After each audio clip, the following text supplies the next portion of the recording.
Diálogo con Ernesto López, edición especial. Este acuerdo entre partidos políticos que de entrada ya empezó a generar mucha expectativa de carácter positiva en los mercados bursátiles. La capacidad de riesgo de nuestro país también ha sido mejorada, eso lo destacan este día los matutinos principales en nuestro país, y que bueno, lo que pasó en la Asamblea Legislativa debería de ser algo muy frecuente. Julio Valdivieso, cuéntanos, ¿cuál es tu impresión de entrada? Yo todavía no he tenido la oportunidad de leer a fondo cómo quedó el decreto, pero lo que sí quiero empezar diciendo una parte histórica, dijéramos, de este tema. Debo decirte de que en mi criterio, esta ni siquiera le llamo yo parche, que el mismo ministro de Hacienda lo reconoció.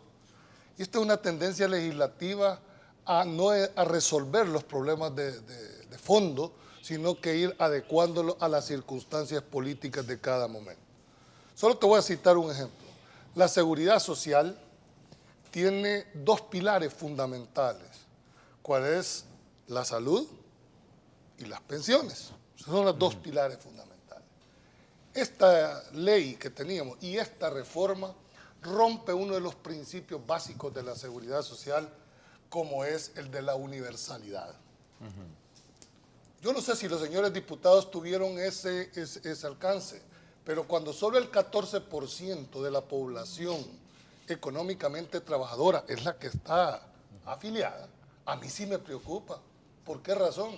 Más del 85% de la población de este país no tiene acceso a la seguridad social, mucho menos a una pensión digna, que yo esa terminología no me gusta, sino que deberíamos de empezar a adoptar un criterio que este señor Mauricio Chavarría, se lo escuché una vez y dijo de que hay que empezar a ver la canasta básica del jubilado, dijo él, que no es la misma canasta básica, porque cuando uno llega a la edad ya de jubilación, tus prioridades empiezan a cambiar. Ya necesitas más dinero para salud, etcétera, etcétera. Estamos definitivamente ante la reforma, estamos en una mejor condición y una mayor certidumbre que hace un año, desde mi propia opinión. Es decir, que para ti el hecho de que pasara ese 50% al gobierno era robárselo ya a los trabajadores. No era robárselo, ¿Cómo era? pero ¿Cómo definitivamente... quitárselo, explícame. Ajá, esa parte. Sí, porque por ejemplo, si tú se lo quitabas el dinero, el problema que íbamos a tener es que si tú le quitabas el 50% al ahorro, ese dinero lo agarraba el Estado y el Estado no creaba ninguna provisión por ese dinero. Si tú tomas 8% sobre una cotización de salarial de casi 800 millones que pagamos de salario, tú ibas viendo cómo ese flujo, al proyectar los flujos, tú podías anticipar que en 10, 15 años iba a ser una demanda hacia el Estado grande. Pero quizás me voy hacia atrás, porque yo creo, antes de entrar en la discusión del iceberg, de lo que estamos viendo, el tema de la liquidez del Estado, yo creo que es importante ir un poquito abajito del agua, y yo creo que es importante. Hay dos cosas que se votaron. Para bien, hay una reforma que en términos numéricos, al correr los modelos, los pensionados van a estar mejor que como están ahora. Eso se puede probar numéricamente. Pero que se hizo bien o no, yo comparto con Julio el hecho de que no tuvimos que pasar por este estrés. Hoy nos encontramos año y medio, tenemos un país triple C en escala internacional, todos estamos pagando un costo más alto, el costo promedio de todos los bancos... Que yo no sé si eso también habría que analizarlo, que al haber bajado estos certificados a nivel, dijéramos, internacional, se compraron barato y ahora que pegan esto, quién sabe cómo estarán. Que siempre hay ganancia. Alguien ganó y alguien perdió. Aquí y hay que ponerlo en esa perspectiva. Correcto. Ahora, viéndonos, como decía, viendo la punta del iceberg, aparte de la liquidez del Estado y la necesidad de que el trabajador tuviese una mejor pensión, cuando nos vamos abajo, se votó también, desde mi interpretación, se votó por la gobernanza económica de la próxima presidencia. Y eso tenemos que tenerlo en perspectiva. Esa es otra cosa. Sí. Esa es otra cosa. ¿Por qué? Porque analicemos primero las pensiones. Sí. Y las pensiones hay que analizarlas desde dos puntos de vista. Unas reformas, 14 reformas, de las cuales la mitad son vagas y nadie puede asegurar numéricamente qué es lo que va a pasar. Y en segundo lugar, las reformas fueron una plataforma para robarle a los trabajadores el derecho que tenían a disfrutar del retorno de lo que el gobierno les debía. ¿Por qué? Porque usted sabe, doctor o licenciado. Raúl. Bueno, usted sabe, Raúl, que las pensiones fueron una grada donde se montó Arena y ganó Arena porque consiguió recapitalizar a todos los que participan de las ganancias de las AFPs. Ganó Arena. El Frente anda diciendo que ellos ganan. Mentira. El Frente perdió. Pero el Frente perdió calculadamente. El Frente se la hizo a Arena, magnificó el problema de pensiones. En el problema de pensiones quedaron muchas cosas oscuras que van a afectar no a mí, que soy pensionado con una pensión raquítica y enfermo y ya viejo, sino que van a afectar a todos los jóvenes que empiezan a cotizar. No es la mejor reforma, pero es la reforma posible. Es decir, lo que se ha logrado es lo posible. ¿Qué define lo posible?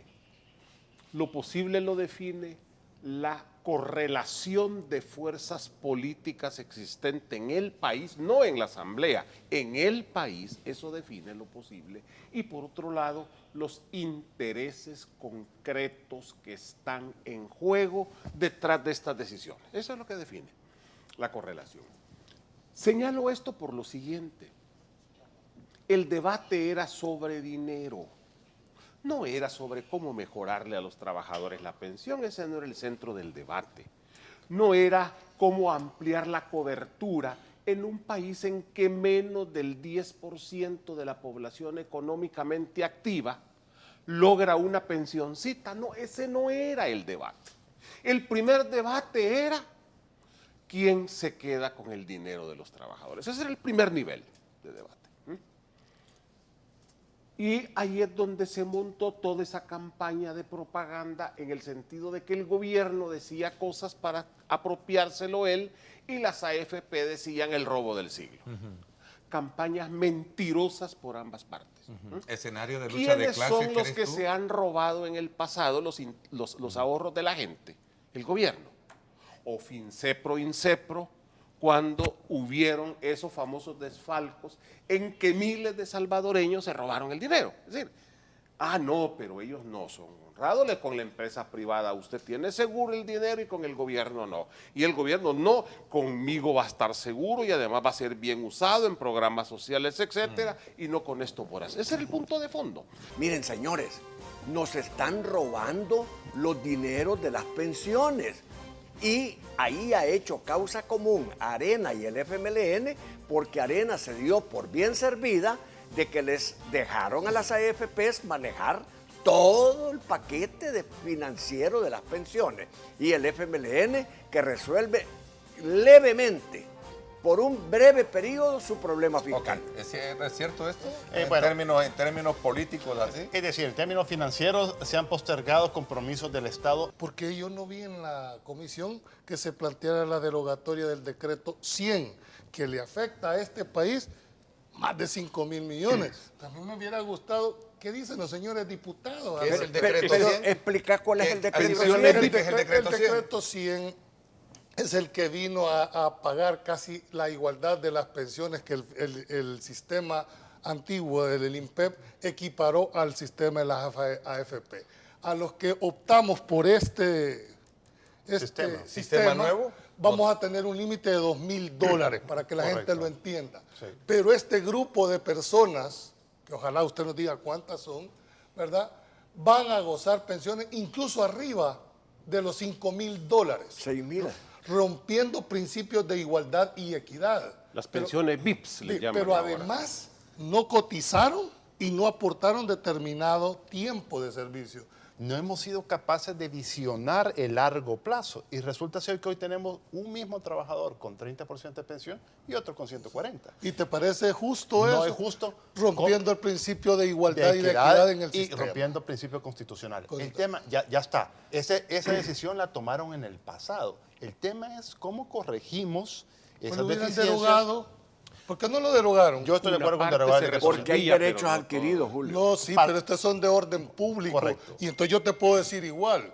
Yo estoy hablando como trabajador, porque a mí sí me vas a limitar a $2,000 y a otros los has privilegiado por razones políticas, por los intereses que haya sido en un mismo sistema. Se puede derogar, la verdad que se puede mira, derogar. Yo que el ISFA ni la es sala algo de lo aparte, constitucional que se quiso creó, entrar que no a tiene ese el tema. gobierno que No lo ver mayor entró. cosa ahí. Pero fíjese, doctor, y respondiendo, yo creo que no debemos de ver como que esto se terminó. Yo creo verlo como No, un es proceso. cierto. De hecho, hay una inercia de estar hablando año y medio de esto, que yo creo que no debemos de perder la inercia y aprovechar los tiempos para impulsar los cambios que vienen. El ITFA. Por ejemplo, el IFA, que aunque tiene su ley independiente, tiene 40,000 trabajadores que están ya gozando pensión, más unos 7,000 cotizando. El tema es esto, el IFA quiebra el otro año. Por lo tanto, el 1 de enero... Pero no es una empresa aparte que se quiebra. ¿Cuál es la responsabilidad real del gobierno en el IFA? No moral, yo ya entiendo que Moralmente y además de es eso lo difícil. que pesa, pero ¿cuál es la real? Financieramente, definitivamente el IFA tuvo que haber sido autosuficiente. Nosotros estamos poniendo la política fiscal como el caballo que jala la carreta. No, estoy de acuerdo Y es un contigo en problema. la concepción, pero en el método, si no abrís el debate fiscal, muy difícilmente vas a entrar a estos temas. Sí. Y eso es la experiencia en otros países en que se ha hecho esfuerzo. El tema fiscal, la necesidad de un acuerdo, obliga a una visión de país de largo plazo, a definir una ruta, a definir prioridades, a definir áreas estratégicas a seguir. Y sobre esa base se monta. Sí. Pero tenés que montar la base del acuerdo fiscal. Fíjate, De acuerdo. aunque estoy de acuerdo contigo, es un problema metodológico. Sí, sí, porque yo consigo dinero, ¿y para qué? Porque conseguí dinero, ¿y Pero, para qué? Lo gasto. pero lo ahorita gasto. la angustia es conseguir dinero. Y si sí. consigues dinero, entonces te Mira. sientas a ver en qué lo vas a ocupar. Costa Rica hace más de 30 años definió una ruta en el tema de educación. Se pusieron de acuerdo qué queremos en este país por los próximos 25, 30 años en el tema de educación. Sí. ¿Qué queremos en este país por el tema del agua, el tema de la vivienda? Tiene que haber un plan de país, un plan de nación que si cambian los actores, pero la película sigue siendo exactamente la misma. No, y tenemos que aterrizarnos porque mira, ya ahora en el país hablar de 1.000 millones para nosotros no era tan fácil, hombre. Pero fíjate que los ingresos totales con los que inició SACA fueron 2.500 millones. Con eso inició SACA. Ya para el gobierno de Funes, los ingresos de ese año fueron 3.399. Este año 2018, según la previsión del Fondo Monetario, vamos a tener 5.800 millones. Sí, pero dámele Ese vuelta a casi la se otra, duplicó. a la otra. El gasto. ¿Cuánto estás gastando? Ese Porque es el- todos hablamos de ingresos, pero ¿qué pasa con el gasto? Totalmente. ¿Qué es lo que pasa? En 7 años, el gasto en remuneraciones ha crecido No en inversión. 990 millones. Algunos son necesarios. ¿Sí? Soldados, sí, hay médicos, sí, está pero bien. mucho del gasto no está controlado. Entonces, el problema ahorita es qué reforma implementamos ya para asegurarnos que esos 6.000 millones que se liberan No no vayan a vayamos a caer. ver un Estado inmenso y más gordo de lo que Mira, ya ya para finalizar este segmento, hoy va a presentar el ministro de Hacienda, tiene que presentarlo, el presupuesto del otro año. Correcto. Yo calculo que ese presupuesto va a llegar más o menos a 5.500 millones, más o menos, si no más. ¿Por qué? Porque ahí le tienen que meter justamente, no pueden dejar cutuquitos ahí con $100, sino que hoy tienen que meterle la partida correspondiente que están ya negociadas para que puedan respaldar ese presupuesto. Es decir, ya no es un presupuesto donde van a ir cifras con $100, sino que hoy en pensiones tienen que meter la verdadera cifra. Pero no metieron, doctor, no han metido ahorita, o llega el presupuesto y nunca se negoció lo que no está financiado. Y entonces yo no sé qué va a hacer el ministro, yo no sé si va a utilizar algún tipo de figura creativa en el cual presente un presupuesto y qué va a hacer con esos 500 millones que le faltan. No ha llegado a negociarlos y necesita mayoría calificada. ¿Y qué va a hacer? Eso va a ser la ¿Y discusión. qué va a los hacer próximos con la días. deuda previsional? Ah, bueno, como queda liberado de cierta parte de la deuda. Ah, pero lo que pasa es que yo no sé si la sala le va a admitir al ministro que la deuda previsional la tire a 30 años. Primero, que el viejo estaba quebrado y ya no tenía solución. Parece que no era tan cierto así. Y segundo, que iba a mejorar la pensión de los trabajadores con el nuevo sistema. Las dos premisas, y que se demostraron técnicamente en esa época con números, resultaron falsas, ¿cuánto? 20 años después. Sí. Ahora, el modelo, bueno, quizás lo conversamos, Lo dejamos para después. el modelo sí funciona teóricamente. El tema es que cuando se creó la ley, inmediatamente le metimos una serie de leyes adicionales que Claro. era como que quisiéramos que el modelo no funcionara. Ok.